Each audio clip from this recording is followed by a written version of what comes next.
This is Euronews Tonight. Here are your headlines. In Mariupol, some survivors are found amid the wreckage of a bombed-out theatre meant to be a shelter for civilians, but the number of casualties is still unknown. Help came too late, President Zelenskyy tells the German parliament, accusing the country of putting its economic interests first. Berlin registers over 180,000 Ukrainian refugees as they try to make a new life for now in Germany. And here in the Cube, we look at false claims about crisis actors and Russia's narrative about the war in Ukraine. I'm Helena Humphrey. Good to have you with us. Efforts are underway to rescue survivors trapped in the basement of a theatre in Mariupol, which Ukraine says was shelled by Russian forces. The building that was being used as an air raid shelter was reportedly struck with a Russian missile on Wednesday. Satellite imagery showed the word children written in Russian displayed in large white letters on the ground in front of and behind the theatre. No deaths have been reported, but Ukrainian officials say they are clearing the rubble to rescue those trapped underneath. Moscow denies it was behind the attack. In the city of Chernihiv, a family of 5 are among the casualties from another day of Russian shelling. Ukraine's State Emergency Service say that they have recovered the bodies of 2 adults and a 12-year-old and a 3-year-old twins from destroyed residential building. The region's governor says that 53 people were killed on Wednesday alone. Chernihiv has been surrounded by Russian forces since the start of the invasion. Well, in Kyiv for us, our international correspondent Annalise Borges. We can cross over to her now. Annalise, we can see that you are outside there in the Ukrainian capital after that curfew has wrapped up for the time being. But just talk me through what people went through during those 35 hours. Well, people had to stay indoors for 35 hours. So right before that curfew came into effect, we saw long lines of people in front of grocery stores trying to stock up on food and water. Then many of them headed down to underground spaces such as metro stations, basements, parking lots.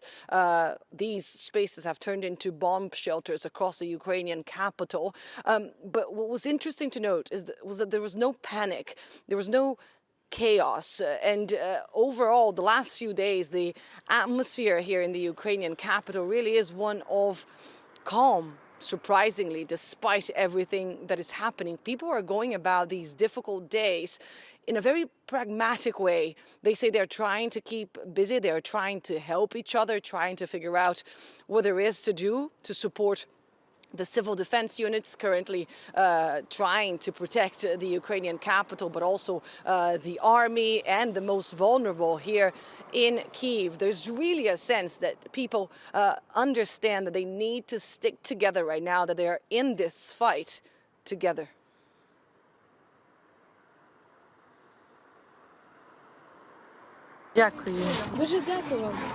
Before, we were all individuals, each one on their own. Now we're all united. We're helping each other, we care for each other. We support each other in the bad moments. We're even feeding each other. The volunteers are coming all the time. We have hot meals, soup, they're always bringing us bread. Even during the first curfew, they were bringing us bread, telling us to stock it up. We're so grateful to them. And now I want to go volunteer too, in the hospital, because we are Ukrainians. We are one. Putin will not win us over.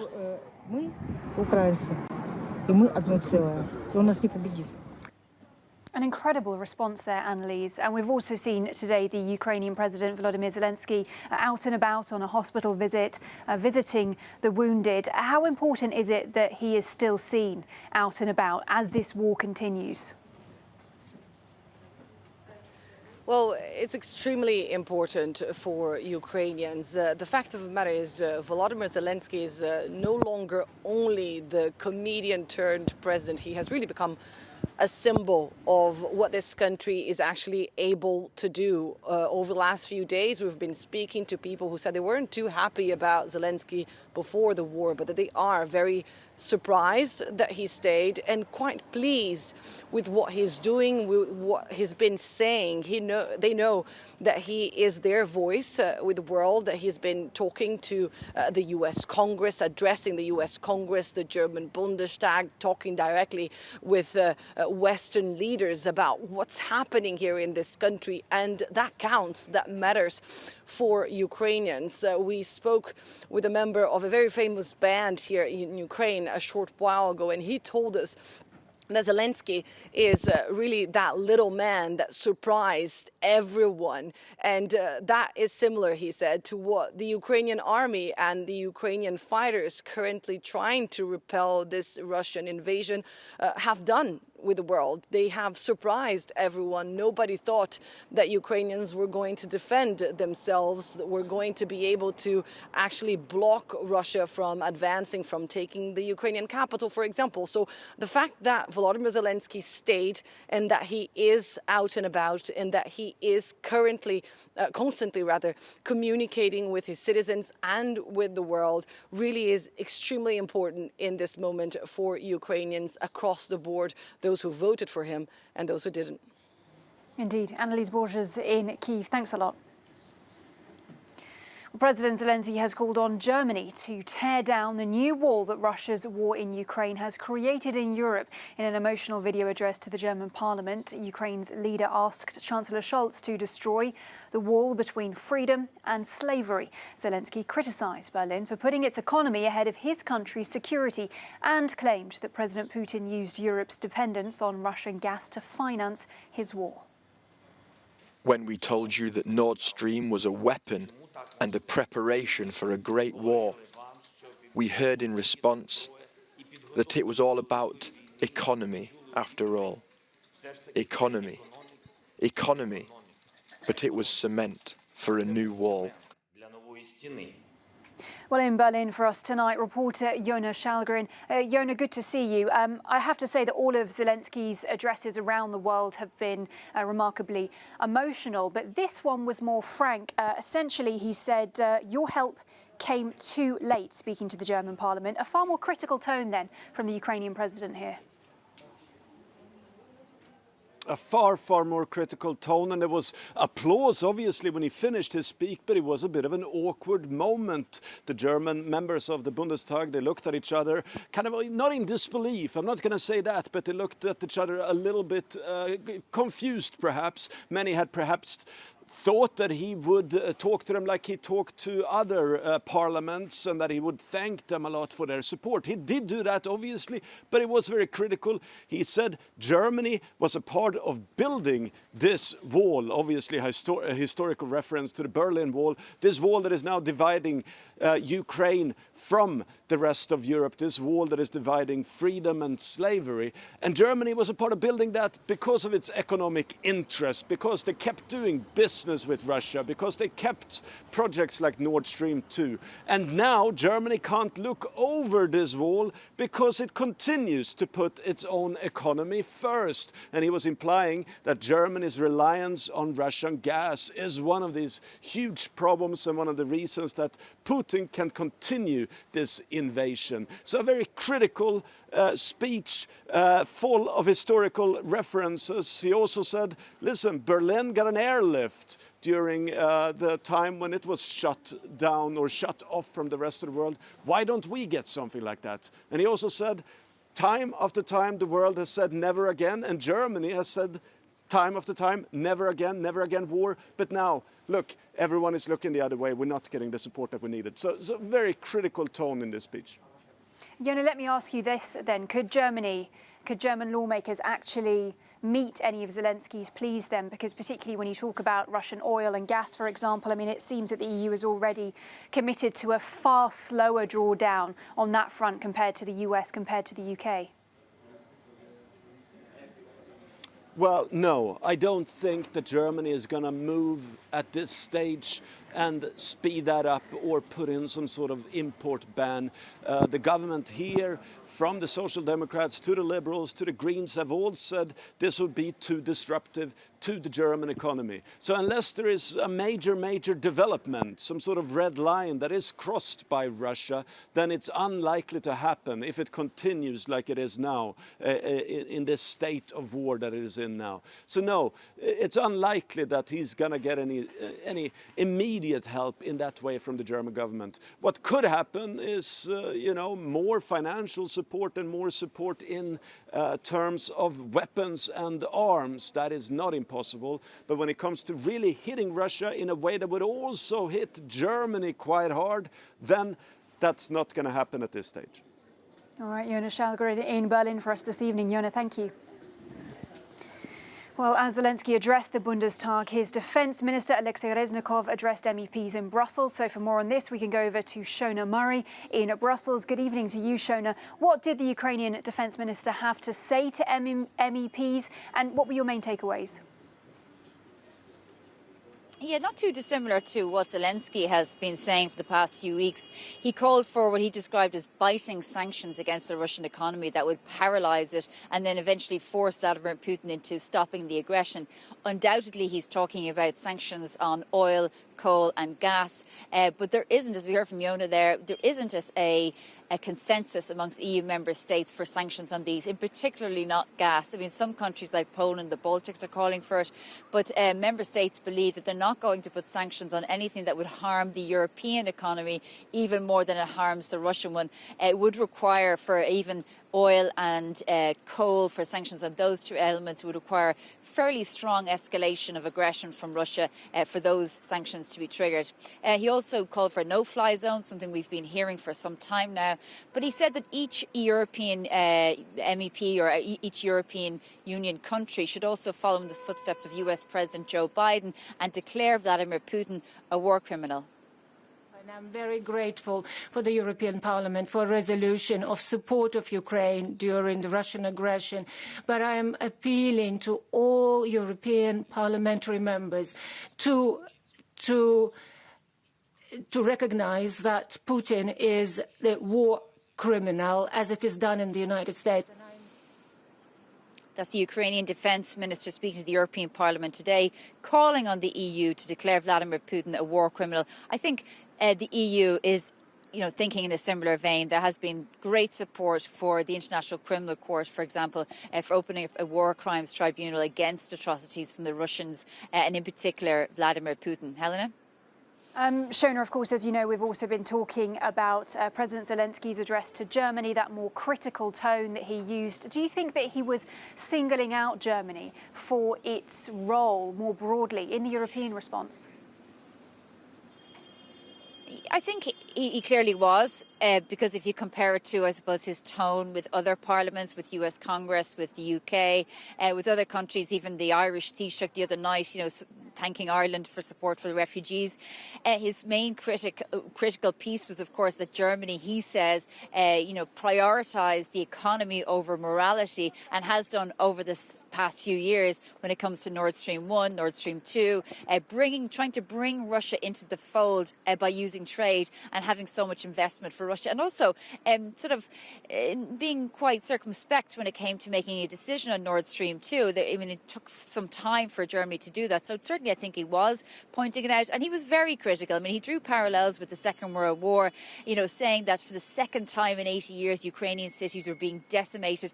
And he also said that every year in Germany and globally, we say never again when it comes to commemorating and remembering the Holocaust. He said those words are meaningless now when you look at what's being allowed to happen in Ukraine. And he also, as we heard there, talked about a new war, a bit like the Berlin War, but a war that's happening in Central Europe that was growing every time a bomb was dropped on Ukraine. So I think you can say that he was particularly harsh on the German Bundestag. Helena? All right, Shona Murray putting that all into perspective for us from Brussels. Shona, good to talk to you. Thank you.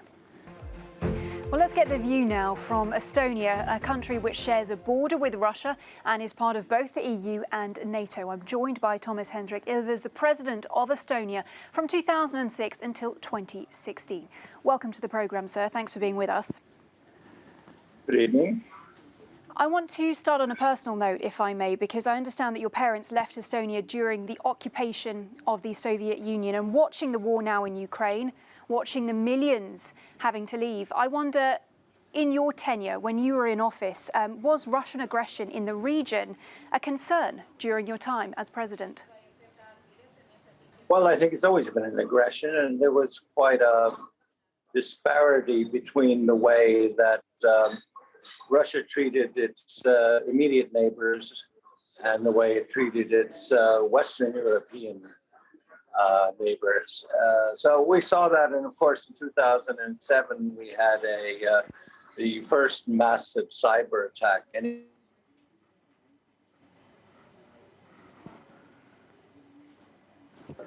galvanized to boost our cyber defenses.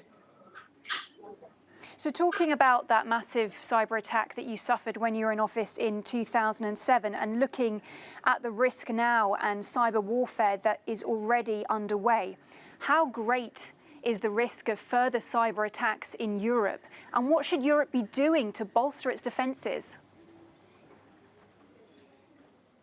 Well, I think the risks when it comes to cyber are that they're equal all over the world. I mean, something we have to understand is that you can have a cyber attack anywhere in the world at any time, and it doesn't distinguish between European or between the United States or Asian. We certainly in Europe have not been concentrating enough on cybersecurity, and especially when we have passed legislation on digital matters, as we have seen now with the Digital Market Act, virtually no attention whatsoever to cybersecurity. So where we need to change things is pay much more attention to cybersecurity in the European Union and understand that cybersecurity is an issue. You're breaking up a little, sir, so do forgive me if you've already answered this part of the question. But specifically with regards to the Russian invasion in Ukraine and the situation we're seeing right now, how bad do you think escalation on the cyber front could get as a result of this current war? Well, it could get very bad. We have already seen in 2015 parts of Ukraine's electrical system shut down. We have not seen it this time around yet, but it worked 7 years ago. So I'm surprised, in fact, that this has not been done. Perhaps because they are themselves using the telephone grid. That also requires electricity, but I mean that threat is there, and it's been used and it has been applied in Ukraine in the past, and so anytime it could happen. And of course, we do notice that all across Europe and the United States there has been an uptick since the war began in various cyber attacks. Mainly toward allied countries, but also some EU. All right, Thomas Hendrik Ilves, the president of Estonia from 2006 until 2016. Thanks for your insights. Well, waiting for their parents to collect them, 20 surrogate-born babies trapped in Kyiv are being cared for by babysitters in a basement converted as a shelter. Clements Waller now reports. They should have been born to the sounds of loving voices. Instead, they are surrounded by thundering bombs. These infants have been born to surrogate mothers in Ukraine and are spending their first weeks in the arms of strangers. For their parents, most of them foreigners, what should have been one of the happiest days of their lives has turned into an unending nightmare. You have to understand this is war. Not everyone is able to come. The airports are all closed, so their parents just can't pick them up. More than 20 babies are cared for 24 hours a day at this shelter, and that creates emotional bonds. We love all the babies. They become part of our hearts, our family. And when the parents do take them away, we'll cry. The nurses decided not to be evacuated in order to care for the babies trapped in Kyiv. Most parents are trying to reach the Ukrainian capital to collect their newborn children, but with the skies closed to commercial flights, the road ahead is long and dangerous. Clémence Waller, Euronews. Russia continues to claim that the Ukrainian war narrative is fake despite more shelling attacks across the country. Here's Matthew in the Cube with more. Since the start of the Russian invasion, images of devastation in Ukraine have been shared far and wide. But that has not stopped some people from saying that they are fake or staged. As you heard earlier, Ukraine has blamed Russia for an act of genocide on that Mariupol theatre, which was being used as a refuge by dozens of people. Russia's foreign ministry has denied those allegations. They have instead pointed the finger at a nationalist battalion within Ukraine. Claims from both sides can be very difficult to verify, but it is likely that this latest incident at that Mariupol theatre could lead to more misinformation being spread about so-called crisis actors. Now, crisis actors are people who are supposedly hired to play the role of injured or deceased war victims. And we do know that misinformation about Ukrainian crisis actors has been spread online. The most famous of these came after a deadly bombing on a Mariupol maternity hospital on the 9th of March. The most famous image from that incident was this, an injured pregnant woman being carted away on a stretcher. Both she and her unborn child later died. But immediately, Russian officials began spreading misleading claims that the attack on the Mariupol hospital was a hoax. The embassy in the United Kingdom even shared claims online, falsely suggesting that a local beauty blogger had been hired to play a crisis actor role as two injured pregnant women. These images were also shared by Russia at the United Nations Security Council. However, if you go onto the Instagram page of that blogger that Russia names, you can see that she is from Mariupol and, for months now, has been sharing images of herself heavily pregnant, indicating then why she would have been at that hospital when it was hit. Now, both Twitter and Facebook have removed those misleading posts by Russia about crisis actors. But Helena, similar claims are likely to appear online again now, further stoking this online information war following Russia's invasion of Ukraine. All right, Matthew, as ever, great to get your fact-checking. That's it, you're up to date. Plenty more news on the way. See you soon.